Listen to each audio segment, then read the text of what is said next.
Hang in there, it that Smylie Kaufman for 61. Wow. I'm Smylie Kaufman, and this is The Smylie Show.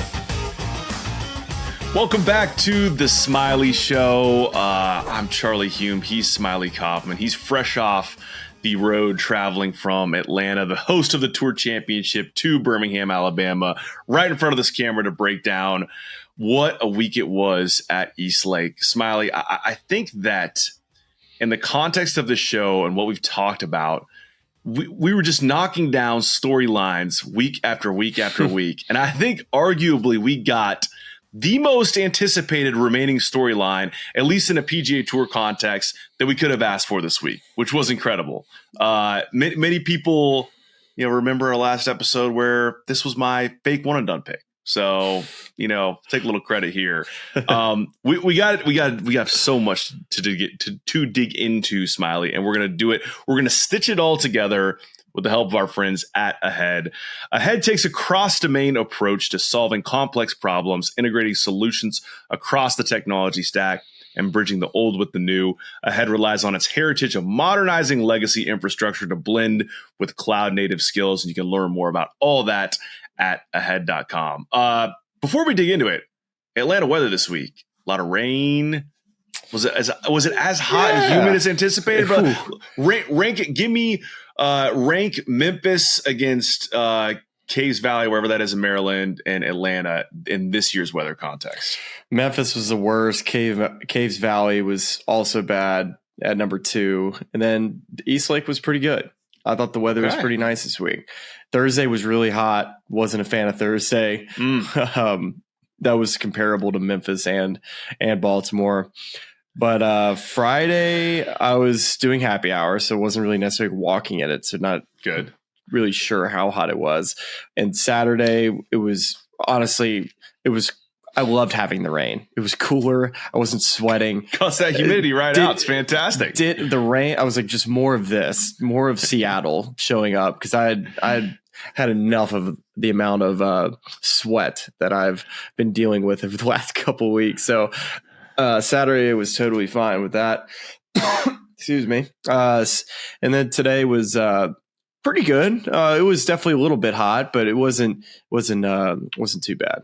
That's the trick if you live in the South. You live here long enough and you start to understand that the rain, there's like that golden period of time right after it stops raining when all the humidity's been cut, and it just starts creeping back up into the humid zone. But especially if you're on the golf course and you wait out a rain and then you get like an hour and a half of just pure bliss in terms of weather, and then you're right back into the cooker. There's not a whole lot of shade at East Lake. That's another part. Is that you get some portions of the golf course where I'm trying to watch that there's just not any good places to find shade. So you're just kind of out there baking. This is a month, the past couple of months of, at least in the South, again, flexible golf course etiquette, because I played, every time I played, obviously you stand on the tee, you wait for your playing partners to tee off. Like, I'll hit my ball and then I'll just go find the nearest point of shade, whether that's in the cart or a tree. I'm like, hey, I'm really sorry I'd stand here with you, but I don't want to stand in the sun. So you're just deal with this. There's that. And I will say, we talked a lot about, different venues for the Tour Championship and East Lake. And in my mind is wanting different places, but also I really, really liked being able to finish up coverage and be home before my kid went to bed. So part of me is like, do I really want it to change? Because that was pretty dang convenient. Convenience is way more important than hopping on a plane to me. So I need to look out for myself before I look out for all the other fans out there.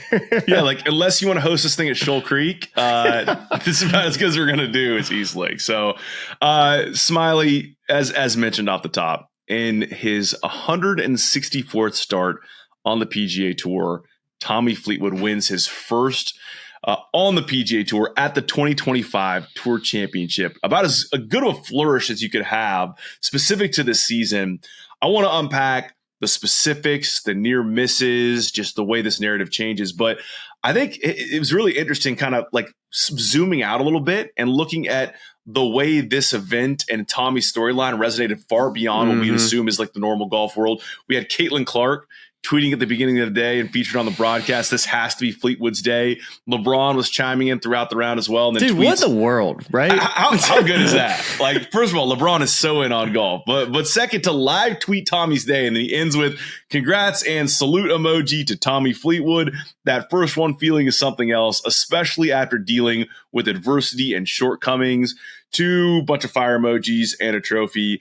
And then the last piece that I thought was interesting too, you sent over a tweet from Josh Carpenter just talking about, is Tommy Fleetwood a needle mover? And you're looking at the second and fourth most watched PGA Tour events this season. Now, one was a playoff event and the other was a signature event. But FedEx St. Jude, 3.7 million viewers. The Travelers Championship, 3.5 million viewers.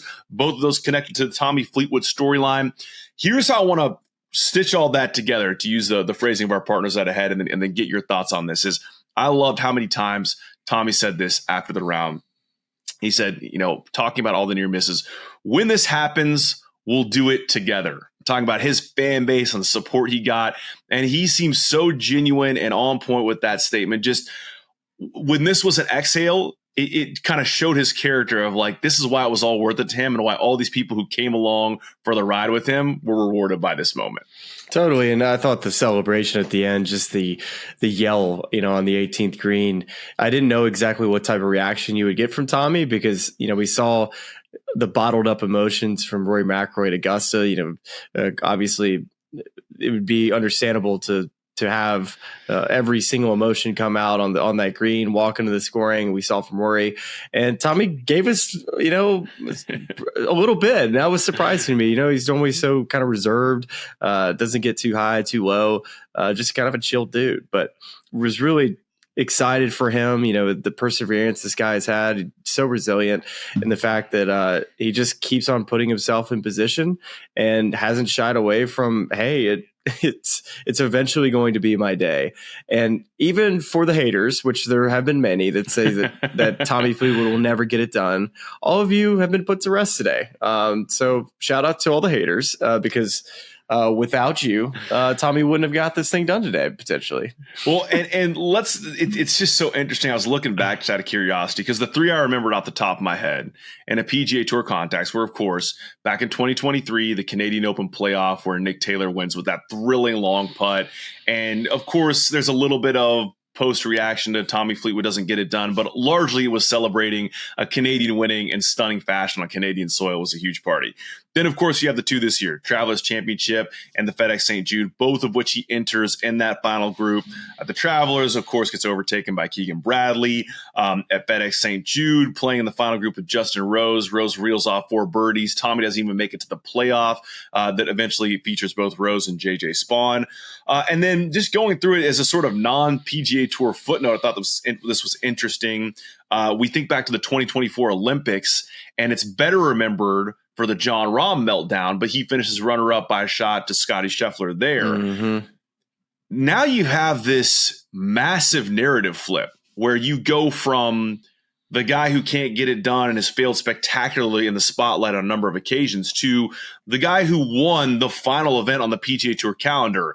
And, I don't know what your thoughts are on saying what you want to about limited field, 30 guys, but again, it is the 30 best players on the PGA Tour in this season. It is yet again a testament to the types of events he plays in. Like he's playing in mainly signature events, these strong field events, and then if he's not doing that, playing on the DP World Tour. So, how does this flip for you in a positive direction of like whether it's the floodgates opening or this was a matter of time and now that he's got this off his back, like these are the types of things he could win repeatedly?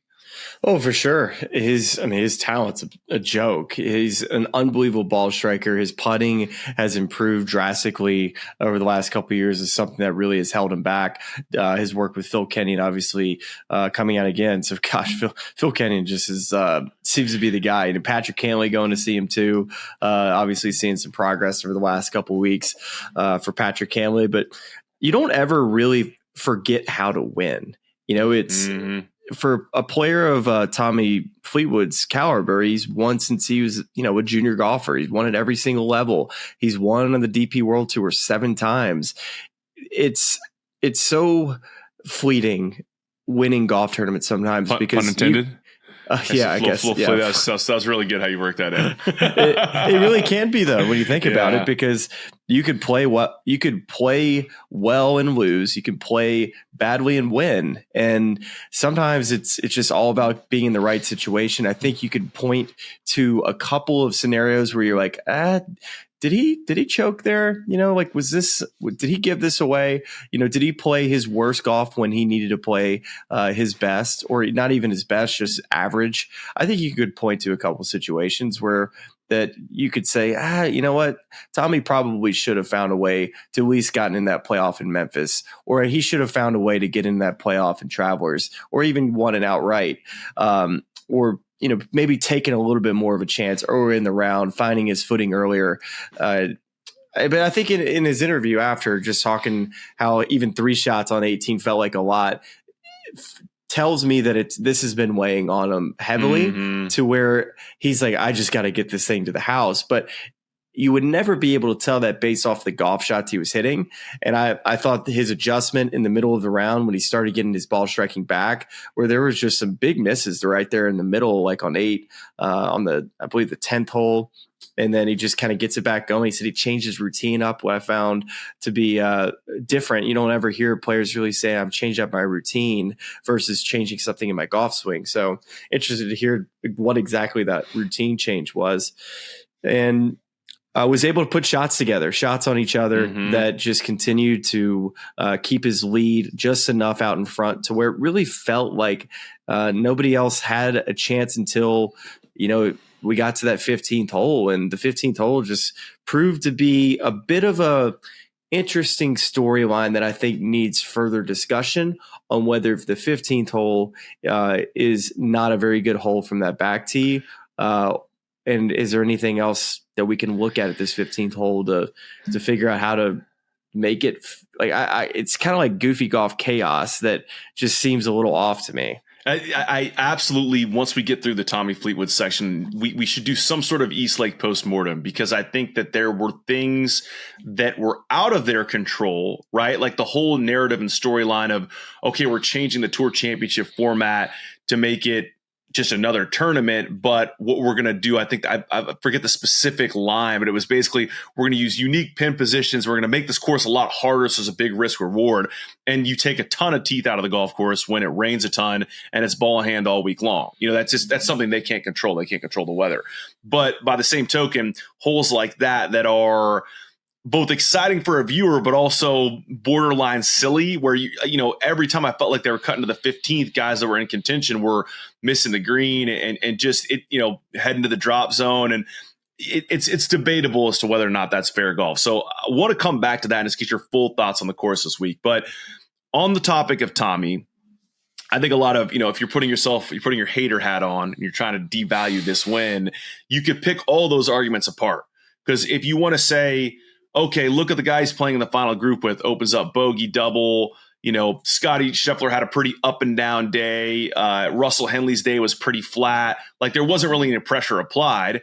I think the counter to that is, okay, all those other tournaments he lost before we wanted to call him a choker, but there was a ton of pressure applied. Someone went out and won that tournament. Keegan Bradley went out and played great down the stretch. Justin Rose went and played great down the stretch. Like, yeah, he could have done better to close, but there was a lot of pressure applied by another good player who just went out and won the thing.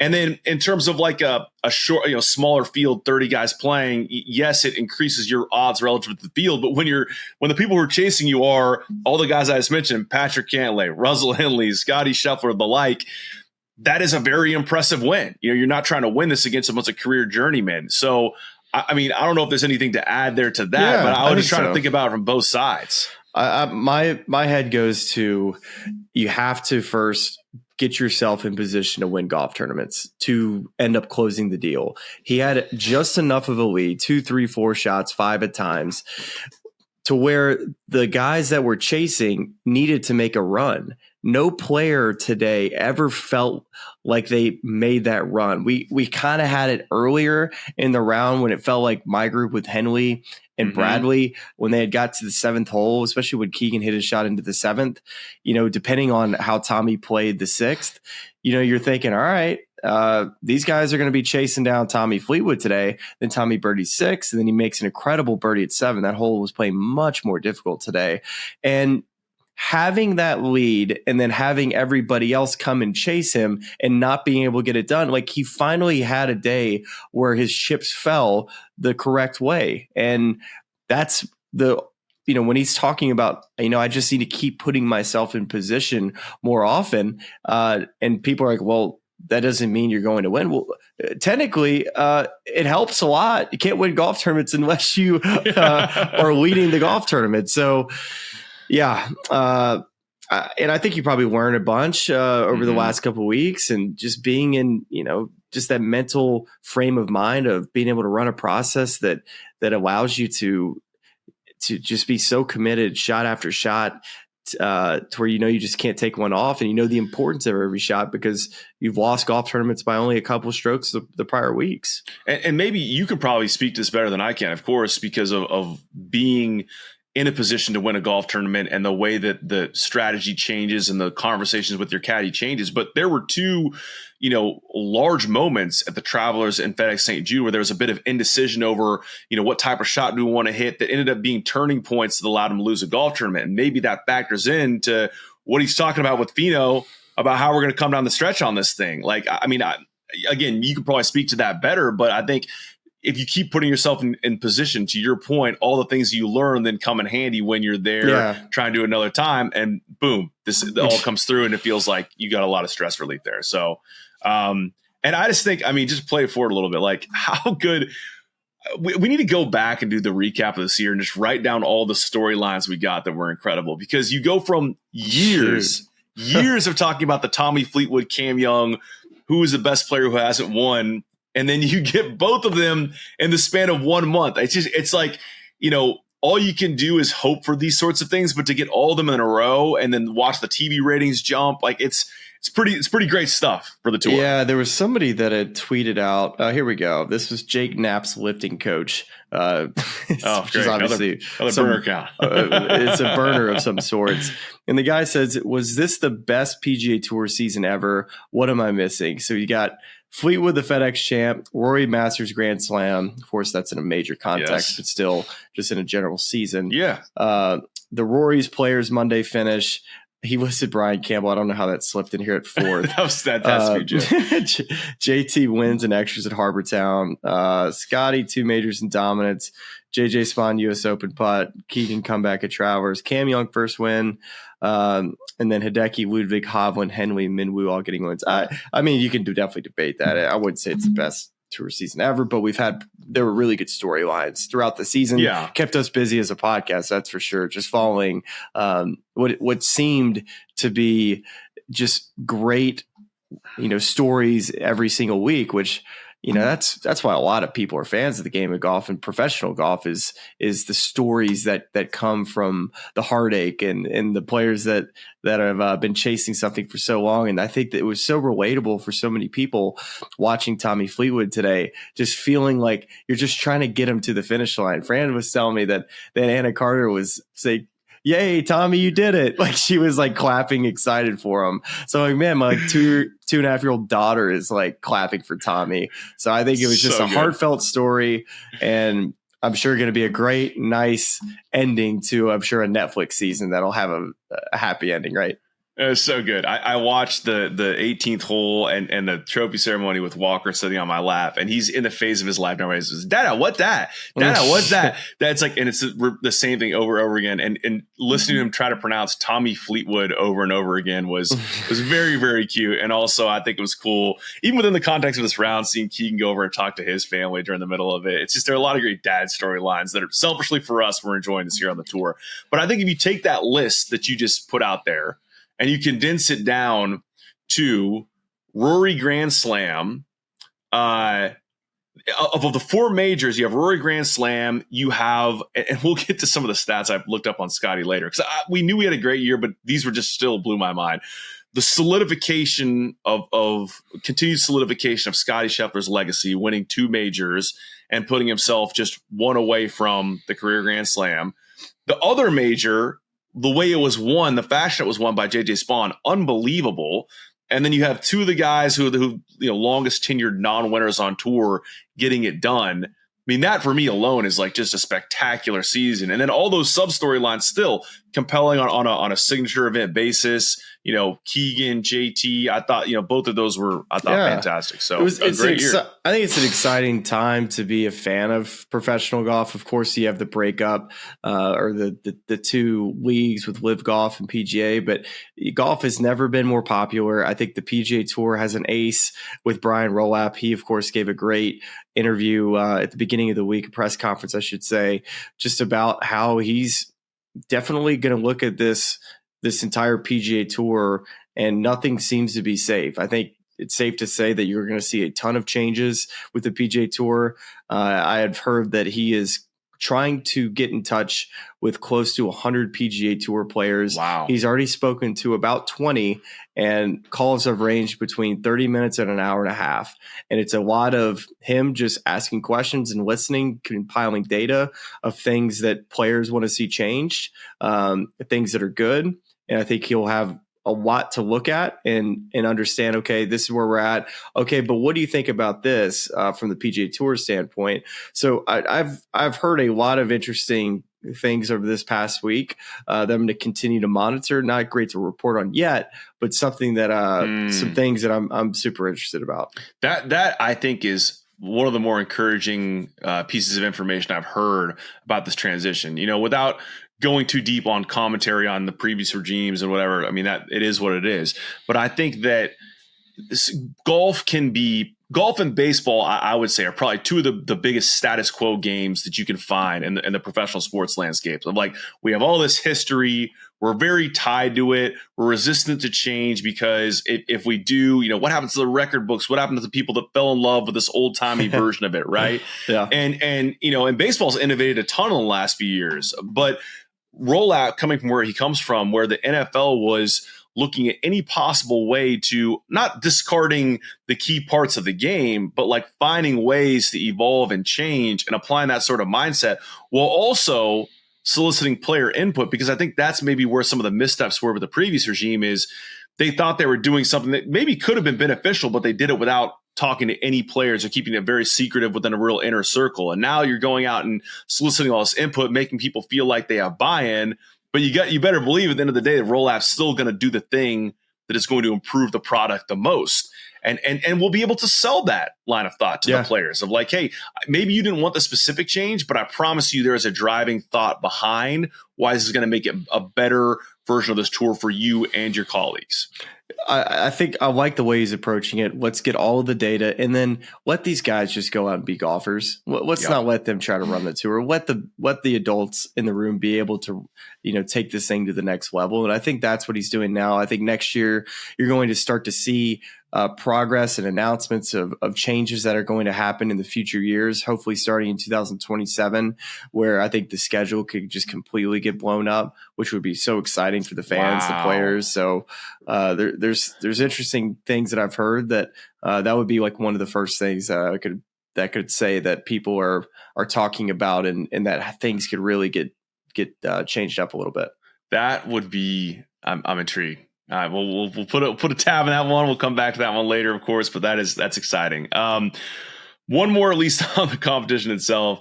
Did some calculations. There's some tweets flying around. The Tour Championship, if it used starting strokes as it did last year, Scottie Scheffler once again would have been your champion at 24 under, and Tommy would have been at 23 under. I just had one note here. A deep apology to Colin Morikawa. I just feel so bad for him. I'll say this, like having watched this version of it. I mean, I guess that would have been an exciting finish with Scottie and Tommy coming down the stretch. Would have impacted how both of them would have played. Yeah. I still think that it being just a tournament, it needs to be something more than that. But it was great to see Tommy win, so I'm glad it unfolded the way it did. Oh, I talked to one of our producers, a guy named nicknamed Doodle, and he came storming in. He's like one of the smartest guys I've ever been around. Just like a beautiful mind. The guy just is incredible at how. First off, he's incredible at his job and producing, but he's just smart as a tack. And he came in like just barreling in. It's like, I got it. I figured it out. I know how to make this playoff stuff make sense. So it's a season long race, right? I'm like, yep.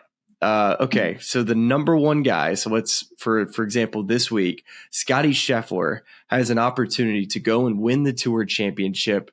And then, of course, he would be the season long champion. But so in a situation like this, where Tommy Fleetwood were to win, then Tommy Fleetwood and Scottie Scheffler would go play a 4-hole playoff to decide who the champion of the PGA Tour season would be. So you would be rewarding the person who finished number one at the end of the season. And so Scottie Scheffler still had that same opportunity to go into Atlanta to win the Tour Championship. And if he wins it, then it's over. Then great, it's over. But if Tommy wins, all right, now you got to go play Scottie Scheffler, go start at the 15th hole at East Lake, play 4 holes, and that's about an hour long, and now it's stroke play or match play, whichever you want to do, to decide who's going to be the overall champion. I like that. I mean, again, like it's. Every time we've talked about it on the show, I'm like, I'm okay with weird. I'm okay with different. That's the whole point of this thing. Like the whole point is just don't be boring. Give me something that makes perks my ears up a little bit.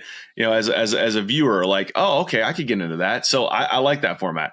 If Scottie won outright, I would like to see Scottie play 2 balls, and we see if season long Scottie or playoff Scottie ultimately gets to crown the champion, like hologram Scottie. But that's one of the more creative ones I've heard. I like that a lot. It's a little bit anticlimactic if that whole moment that we just had at the 18th with Tommy Fleetwood, you don't get to really soak that in as much as we did today.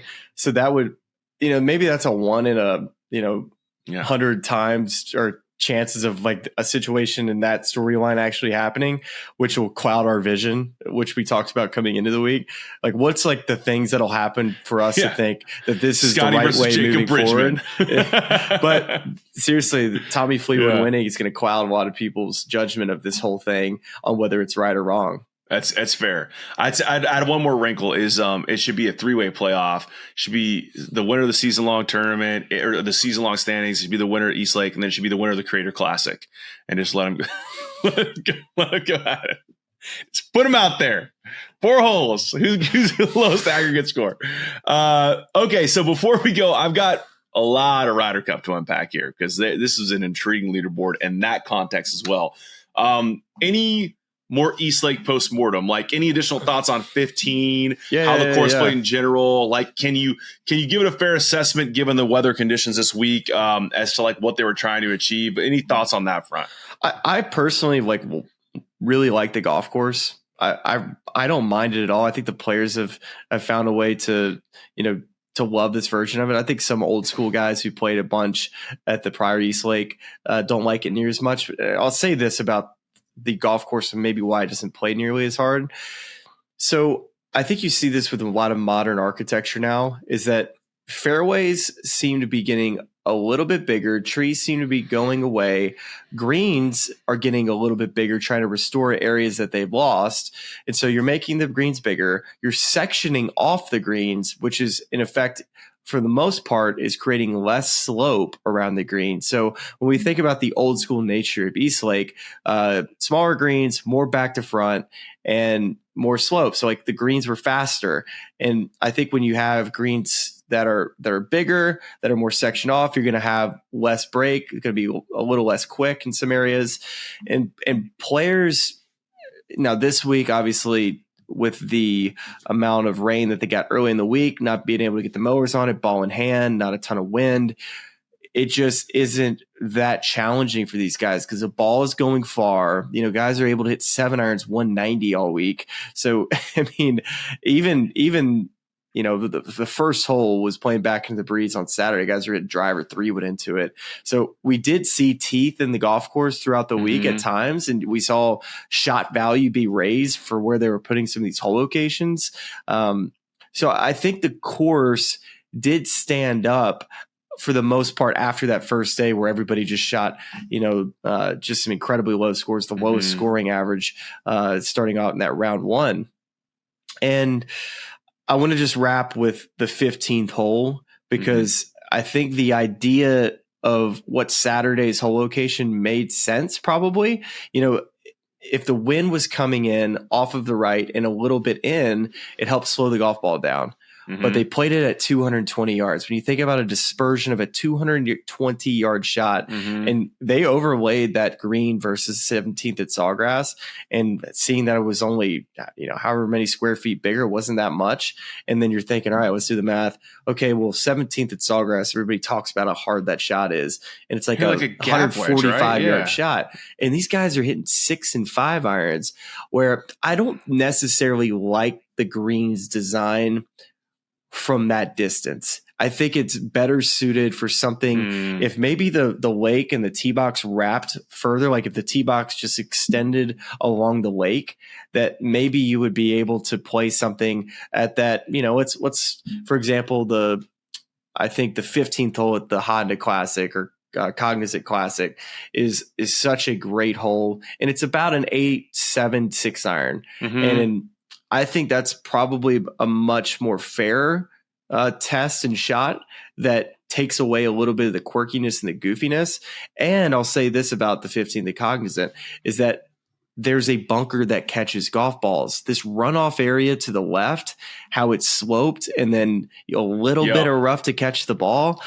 I wouldn't mind a bunker there. I wouldn't mind a bunker there. If you're going to continue to play that back tee, I think probably a bunkers just to catch golf balls is better. I totally agree. I think sometimes we think of tour players certainly don't think this way, but amateurs think of like all hazards is bad or all, more rough, more sand's bad. It's like, dude, some places where they shave down the sides and the approaches, like your ball ends up in a materially worse place. You'd much rather find a bunker and deal with that there than have it run off into a hazard and some terrible lie. So completely agreed there.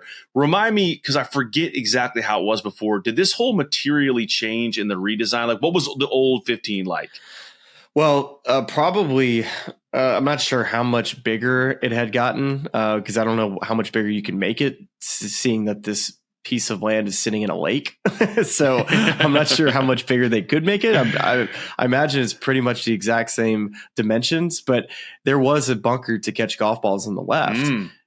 So that's really the big change. They used to always play that back tee. It wasn't a problem. But guys had a bunker to aim at least. Yeah. Well, that's interesting. That is.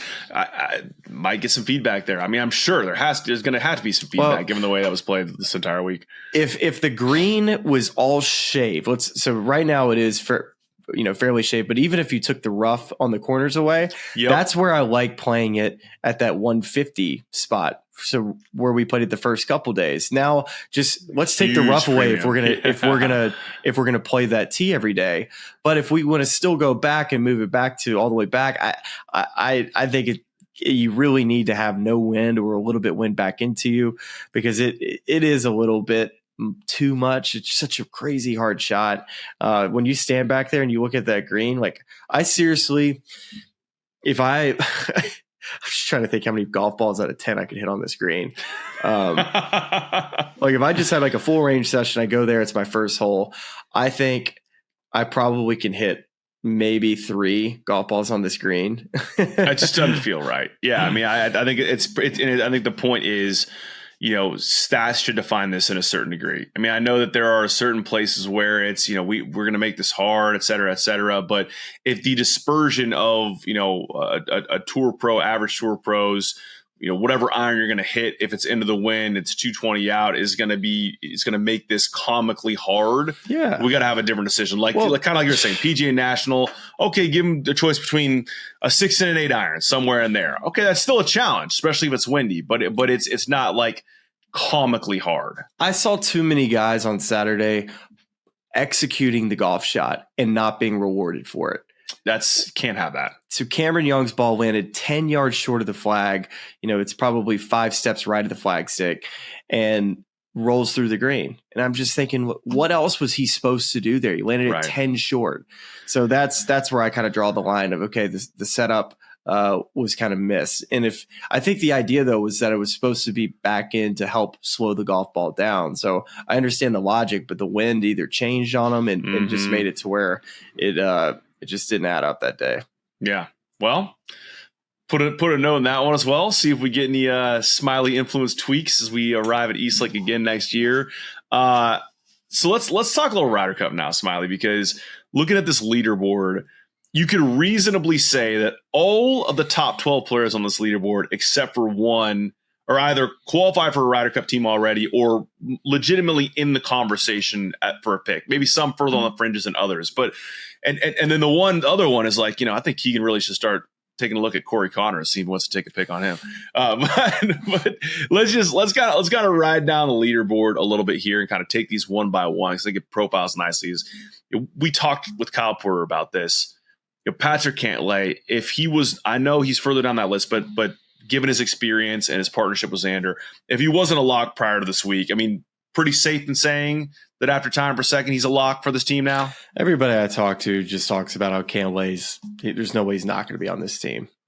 Yeah. So we don't even have to have that discussion. Patrick Cantlay, we're putting him on the team. So we have 7 guys on the team now. Now let's go to Cam Young. Cam Young in the past month, here's his past 4 starts, all right? Won the Wyndham, 11th at the FedEx St. Jude, 5th at the BMW Championship, and ties for 4th this week at the Tour Championship. And if you look at the true strokes gained putting stat in that stand, he is in that span rather, he is 5th on that list. The only players in front of him are Maverick McNeely, Bobby Mack, Harry Hall, and Sam Burns. So if we're talking about the whole reason why there are more captains picks, after the whole Billy Horschel situation a number of years ago, like you're trying to keep guys in form. I mean, this feels like the very definition of a form pick. Like, are you prepared at this point in time to lock Cam Young in? You can, yes, he can book his flights. Perfect. All right, so we're booking Cam. So that gets us to, on this American team, Scottie Scheffler, JJ Spawn, Xander Schauffele, Russell Henley, Harris English, Bryson DeChambeau, Patrick Cantlay, Cam Young. So we have 4 spots left. All right. Now let's go to the T7 group. Justin Thomas, Sam Burns, Keegan Bradley. All right. JT, I'm putting him on the team. He already has his flights booked, right? Yes. 9 guys on the team. Yes. I think even his family should have already booked his flight. Yes. His dogs, his cousins, his acquaintances, he's on the team. The boys we hung out with in Louisville, the whole crew, they're all gone. Okay. So here's where I want to maybe zoom out a little bit. We have 9 guys on the team at this point. And thinking about what other skill sets this team needs if, again, going back to our conversation with Kyle, you're trying to create a variety of depth at the end of that roster. So if it's putting, we just read that stat for Cam. Mav and Sam are 4th and 1st, respectively, in this last month in true strokes game putting. And obviously that's not a trend. Those guys have been some of the best putters on tour for years. Then you have Colin Morikawa and Ben Griffin. They're 8th and 9th, respectively, in the Ryder Cup point standings. Like, I feel like it's very difficult to leave one or both those guys off the team. I think we can look a little further down the list on points. Brian Harman and Andrew Novak, I think we can rule those guys probably out at this point. That gets us through everyone that is 16th or better in the point standings. So then we get to Keegan, right? Said this week it's going to be the hardest decision of his life as to whether he's going to play and captain or just captain. And if you're just kind of trying to boil this down into pros and cons, right? The pros this season, 6 top 10s on PGA Tour this season, 1 of those in a major, 3 of those are signature events, 1 of which was a win at Travelers. The cons, since that Travelers win, if you're just looking statistically, the putting's been average to below average, and the ball striking, it's been like a back and forth, 1 week good, 1 week bad. Just looking at the approach stat. His only top 20 finishes were BMW in a field of 50 and the Tour Championship this week in a field of 30. So, like, not necessarily in peak form.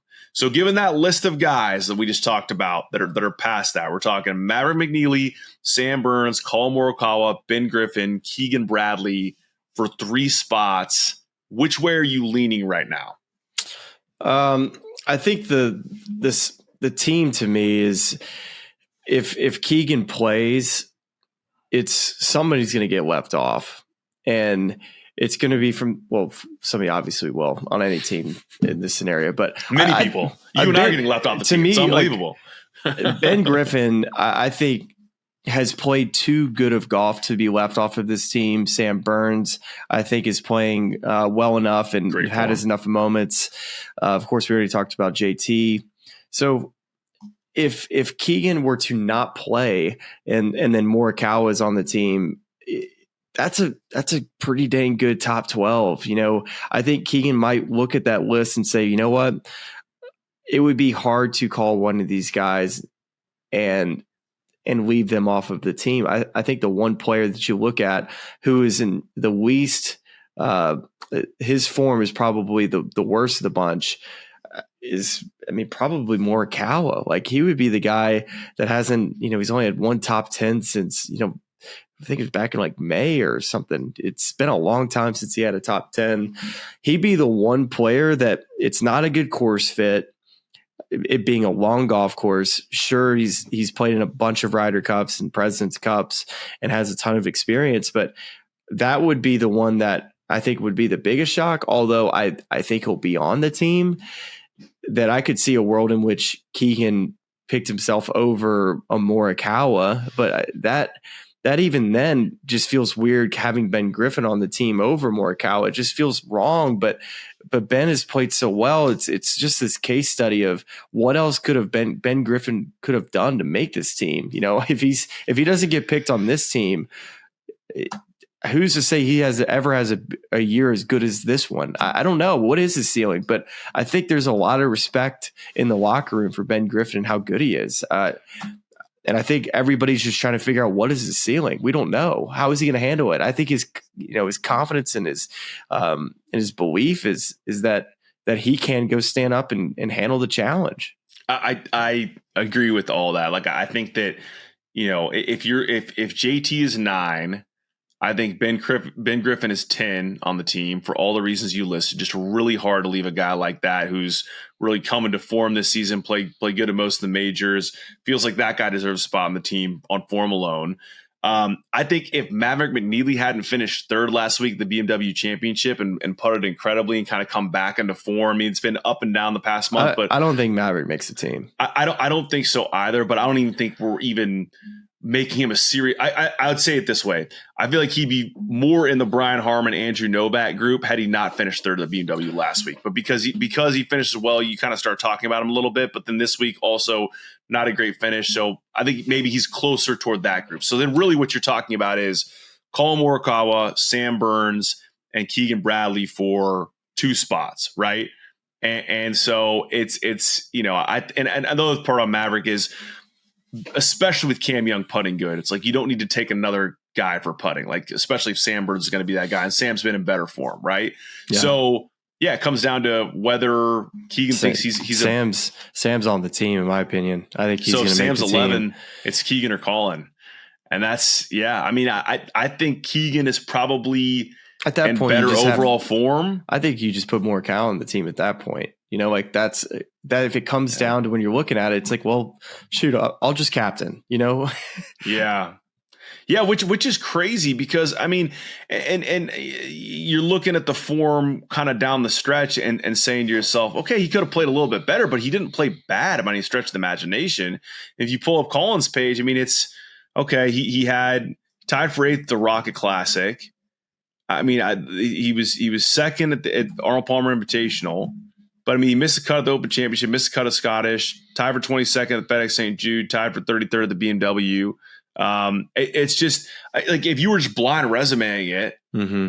and you're saying who's in better form, this guy or this guy, you're going to pick Keegan's blind resume on both season results and on form. Yeah, which I think that's where people are going to have a gripe with this pick, is that Keegan's will probably do the selfless thing and say, in both, in the long term, this is a guy that could get back into form and should be a stalwart on this team for many more years. And this is a leadership thing by doing this. But I think people are going to say, dude, we want to see you play at Bethpage, and you're probably going to be a better player at Bethpage than Collin would be. Yeah. Well, I think if we look at just a comparison from last year, I think people forget that Justin Thomas was left off that President's Cup team. And you go look at his season in 2024, maybe we can kind of compare that a little bit to Collin Morikawa in 2025 of how do you leave a Justin Thomas off of a team? Well, yeah, somebody did it. They did it last year. And so why don't we look and see what JT did last year just to kind of compare a little bit between Collin Morikawa and just looking at, of course, just this season. I know Ryder Cup points are accumulated over a couple years when you look at the rankings. But let me go. So JT had, you have it up. Yeah. JT had, it looks like to me that he had 5 top 10s before the picks were done last year. And if you look at basically this year, he had a top 10 in a major. That looks like to me like I wouldn't leave this guy off. If this Justin Thomas has all this resumes that he's had in international team play, you wouldn't leave this type of year off of a team. And then you go look at Colin Morikawa's year in 2025 and compare it to Justin Thomas this year. That's when you're like, okay, like I would have taken JT's 2024 over Morikawa's year this year, wouldn't you? Yeah, I mean, I think it's. How can I say this in a way? I'd say first of all, like this is not disparaging to Colin Morikawa. Like we're talking about picking the 12 most elite informed American players, and we know that Morikawa has that potential and talent. It's just that he's on a little bit of a run of form that's not up to his standards. I also think that whether or not people want to say it or not, it's a little bit of a different selection scenario for the President's Cup than for the Ryder Cup. Like you can afford to say that's fair. That's fair. That's fair. Yeah. And also a fall where he's expecting his first child and he's probably thrilled to be at home and doing that. I don't. But wouldn't you say though the selection process is different? Then why would JT be left off the President's Cup team? Right. Like I think you can afford to it's going to be easier to go next man up, to replace JT and have that guy still be able to beat an international team than it is to the selection mistake can be magnified against a close match against the European team. Like they rely heavily on these stats guys. And I think that's going to, he could have just missed out on that alone too. I'm just saying it's less of a pressing because I'd say it this way, maybe is that part of the Ryder Cup selection thing is not just stats. Like there's an intangible factor. And there's one that especially gets amplified of how do you quantify whether or not a guy can play in front of, all these wild New York fans at Bethpage Black. Like the atmosphere is going to be hard to really account for. Now that probably applies more to whether or not you can use a captain's pick on a rookie like a Ben Griffin, but we feel like Ben's earned his way onto the team. So it actually, I think, helps Colin in that sense. You're talking about Keegan Bradley versus Colin Morikawa, like that stage is not going to bother Colin Morikawa. You're not worried about him showing up and just getting spooked by that. Like he's been in all these big places before. He's won majors. We're not worried about that at all. Where did Colin finish on the Ryder Cup's points list? He is currently 8th. And he got all of his points from 2024. When you look at Morikawa's finishes, I mean, just you remember how good his year is. He had like 5 or 6 events where he finished inside the top 3 or 4. Literally played as good as he could in 2024 without winning a tournament and should have won the Tour Championship. That's right. So, I mean, it's just, you're correct on that. So I think when we look at the back of these teams, I think collectively we just kind of came up with our own team.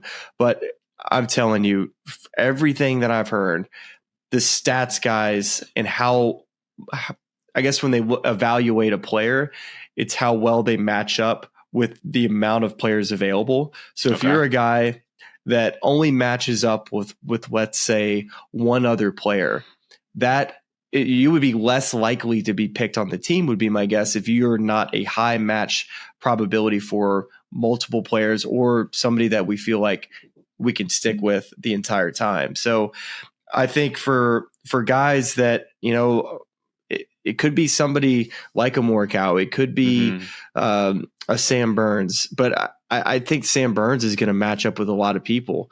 It's hard to really know what the stats guys know, but I'd be surprised to hear if Sam Burns wasn't a very, very good partner for a lot of different players. Wednesday. Captain's picks on Wednesday. We're gonna react to it that night. Put an episode out the next day. Cannot wait for the drama there. I'm saying Keegan is not going to play. That's my gut feeling now. But if he does play, the odd man out will be a very, very interesting conversation. I think the easiest call would be to say to Ben Griffin that he's not on the team. That would be the easiest call because he's never been on a team. And sure, if you want to say the boys club thing, but wouldn't that not be the easiest call for him to make? Yeah, I mean, I think of all the calls. I do think it boils down to a 4 for 3 between Keegan, Colin Morikawa, Sam Burns, and Ben Griffin. And I think Ben Griffin should be on the team. Like, yeah, I think there should only be 4 picks for this. If Ben Griffin finished in the top 8, which I'm not sure if he did or not, finished 9th. But I mean, you shouldn't feel safe, and that's Keegan Bradley has said that, and that's just the bottom line. Like, just because you're in the top 10 doesn't mean you should feel safe. He's got to put the best team in the best lineups to give himself the best chance to win. And I think that's the best way to say it is people, will go down the points list, but it's like, there's 6 automatic qualifiers. That's it. You could pick 6. I mean, Ludwig was like 33rd or whatever it was last year when he got picked. Now, a different situation, but it's just or 2 years ago rather. But a different situation. But at the same time, it's like that's why they're captain's picks, because you could put it together however you want to. So, let's say if JJ didn't get in the top 6, we would be heavily debating whether JJ Spawn, was gonna if he somehow. I know we're just playing the other side of the coin here, but he would be another player. It's like, well, gosh, he hasn't played a Ryder Cup, but now he's because he qualified. Like, well, there's nothing. He doesn't get evaluated in that light. On the subject of qualification for the European team, congrats to Rasmus Højgaard. He officially qualified. He only needed a 2-way 29th this week at the Betfred British Masters. Finished with a T13. That's a lot of pressure, man. 2-way. 29th, I guess maybe there's a little bit of pressure. I'm poo-pooing that. Dude, what are you talking about? Like, he wasn't even a lock to make the team. Like, showing up on the tee, thinking like, I know what I have to do to go out and do it. That's impressive. It is. I'm poo-pooing the quality of that event a little bit too much. That's my apology. I'll immediately retract. It's retracted. It's considered retracted. That should solidify the least dramatic set of captain's picks in recent Ryder Cup memory, unless somehow there's a massive twist to make it the most dramatic, because I think this team is now officially Rory, Bobby Mack, Tommy Ladd, Justin Rose, Tyrrell Hatton, Rasmus. Those are your qualifiers. I would bet the house on the final 6 picks being Shane Lowry, Sepp Straka, Ludwig Åberg, Victor Hovland, Matt Fitzpatrick, and John Rahm. John Rahm. I was leading into calling it the Lads Club, so that's what the L was on the mind. So Thomas Dietrich's not on the team, is that right? No. Okay. Not qualified, at least. Yeah, he was the one player that I had on the team earlier this year. I actually just have this list of players who I thought were going to make the team. Dietrich's 13th on that list. The highest ranked player on that points qualification list that I do not have on the team is Matt Wallace at 11. Yep. Dietrich was the guy that I just had circled as a player who won obviously earlier this year in Phoenix, who looked to be in a good spot to make the team, but didn't play well the rest of the year. Yeah. Well, we'll see if that's what they hold to.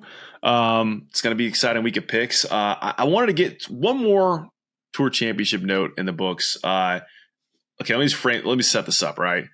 This is going to be we're going to delve into a segment of ridiculous Scottie Scheffler stats. All right, we're going to start with a little bit of this week, and then we're going to finish this all positive, right? I just want to get your take on this. It was just interesting to me to see him on Saturday look as frustrated visually as I've ever seen him putting, which is just saying something considering where he's been in previous years where it was much, much worse. Saturday, he was 29th of 30 in the field in strokes gained putting. But the rest of the week, it was third in the field on Thursday. It was above average Friday and Sunday, so it wasn't all bad.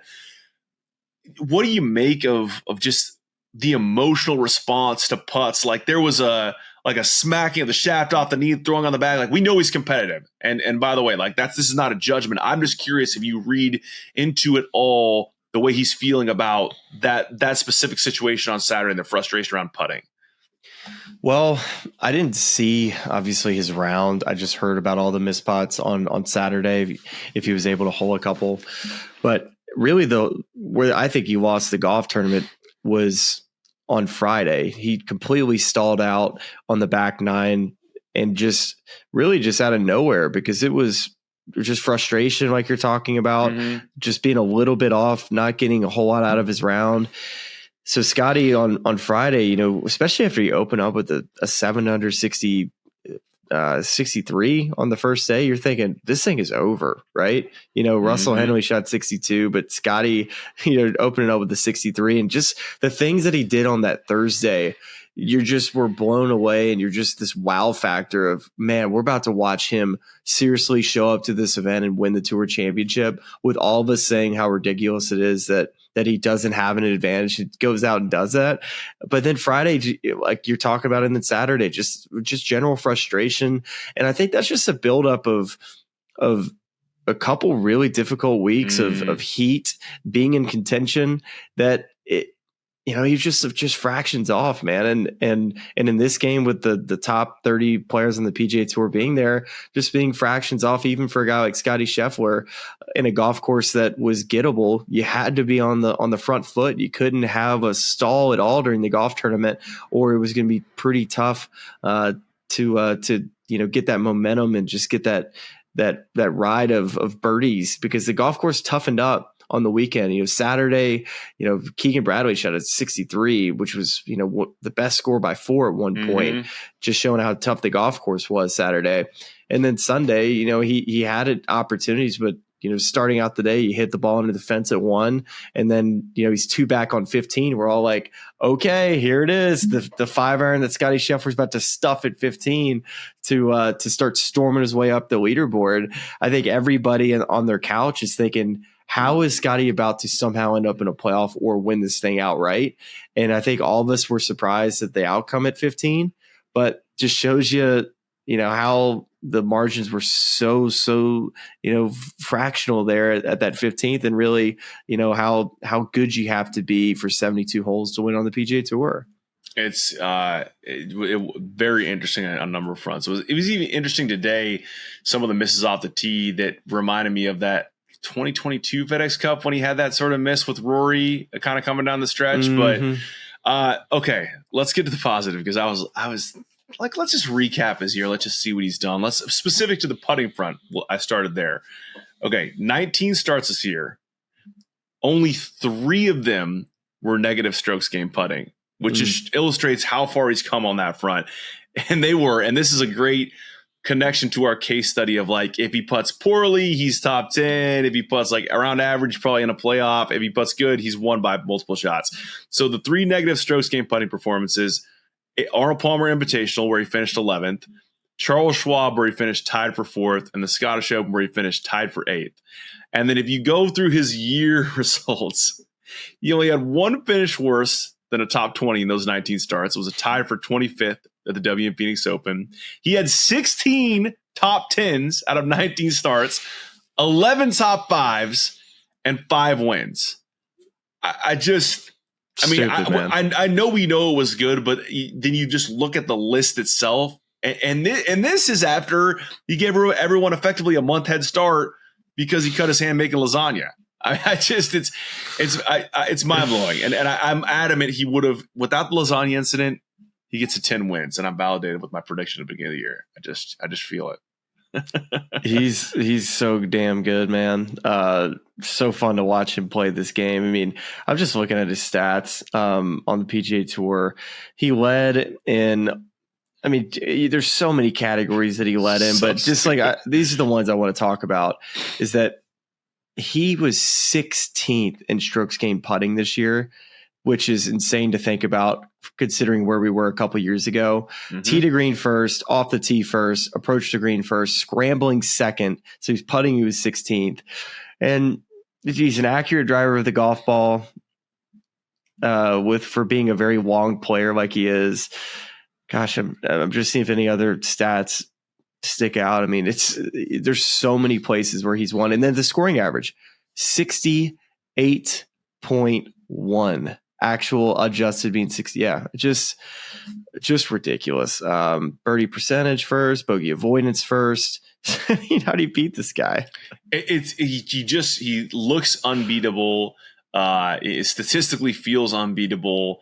When he's on with his A game, he is 100% unbeatable. And that's why it's interesting to me. I mean, even the frustration we saw this week is, unreal. If you just saw some of the optics, you'd say, this is a guy who can't get it over the line. Like, this is the guy that's more in Tommy Fleetwood situation, not the guy who's won 5 times this year and like literally cannot finish outside the top 20. Like, it's almost impossible for him to do that. But I think that's also a testament to like the standard he holds himself to. And like, golly, I should just be making, if I make all these putts, like it's not even a conversation. So I'm curious on this front. Give me your player of the year podium.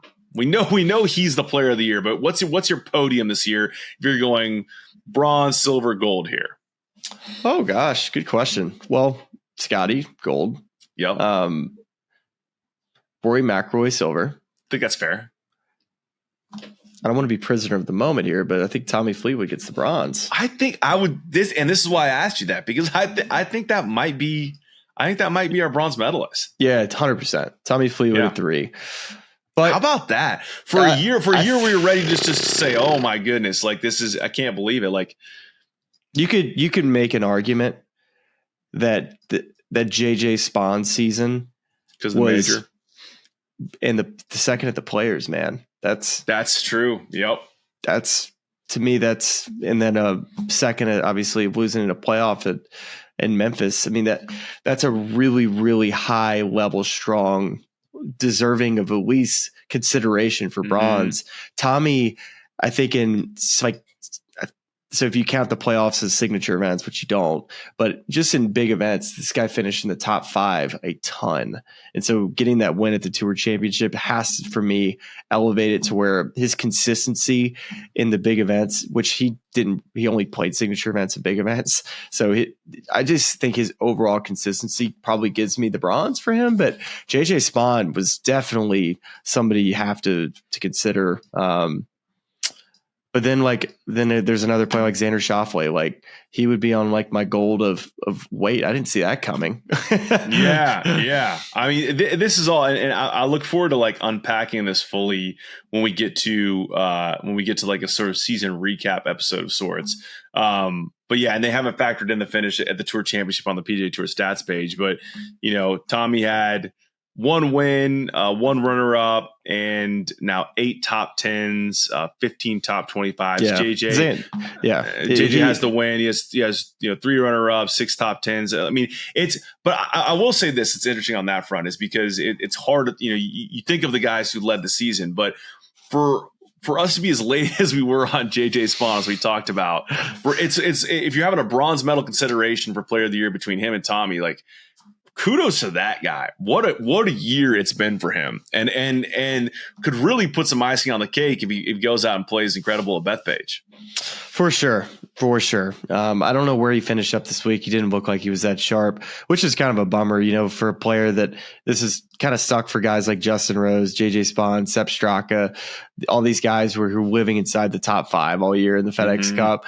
And then they get here and all of a sudden you can finish 30th, which the difference between the money of 3rd and 30th was pretty big. But the starting strokes thing has been a deal for 6 years, and you still had to go out and play well over 4 days. You couldn't play bad. And, even maybe the guy at the top could afford to play a little bit bad and still get a nice paycheck. But you got the PGA Tour makes you go earn your money, and you got to appreciate that aspect of it. He tied for 25th this week, 4 under. So that's but an incredible season. So man, that's all I got for you tonight, man. I think unless you have any final thoughts, we're getting ready for those Wednesday captain's picks and telling everyone to come right back here on the pod and the YouTube on Thursday to get the full breakdown. That's right. So excited to beat down. I mean, dude, it's crazy. The season's done. Wild. Can't believe we're here. And I'm pretty exhausted, man. That was a pretty long 3-week stretch. I didn't think it was going to feel that long, but it really did. At the end of this deal, I couldn't have been. I'm very grateful to be able to do what I do for a living and be able to experience moments like I've had this entire playoff run. But I'm pretty excited to not read a transcript and not look at ShotLink for a minute. Yeah, you've earned it. You've earned it. Actually, you know what? I have one more thing I need to get your take on the way out. All right, hypothetical situation. All right, hypothetically, tournament, 4 flights. Okay. Partner tournament, you get into a shootout where there are 2 semifinals, all right? And the format is aggregate score. All 4 players play on these holes with strokes, right? Okay, it's very much close, a little mess off the tee. There are 2 players, hypothetically, that have their balls on the back of the green They're both playing the same ball, and one of the competitors comes and stands over the ball that is not his ball, hovering around it, waiting for the other player to play a shot. That player plays his shot, and as soon as he strikes the ball, he says, wrong ball. That guy gets a 2-stroke penalty, disqualified. Assess the move. Dodgy move on this guy? I mean, I know the guy has to know that it's his ball. Did you experience this? I may or may not have witnessed it this weekend. I was not a party to it, and I was not participating. But I'm just curious your take on this. Seems Bush League. Very Bush League. Yeah. Seems That's Bush the verdict. League. That's the verdict I'm going to take back to friends and loved ones. That's good. That's good. A little live reaction there from Smylie. That's where we'll end this show. Appreciate y'all watching and listening as always. And yeah, Thursday morning, we're going to break down that team. Join us then. I listen to this podcast. It's really cool. And all of our lovely fans and subscribers, but make sure you like and subscribe. It's cool to see what you guys are doing. I know golf fans appreciate it, but we do too. So please keep it up. For all the good people at YouTube, like and subscribe. You guys have some good takes, so I'm happy to come on and shoot the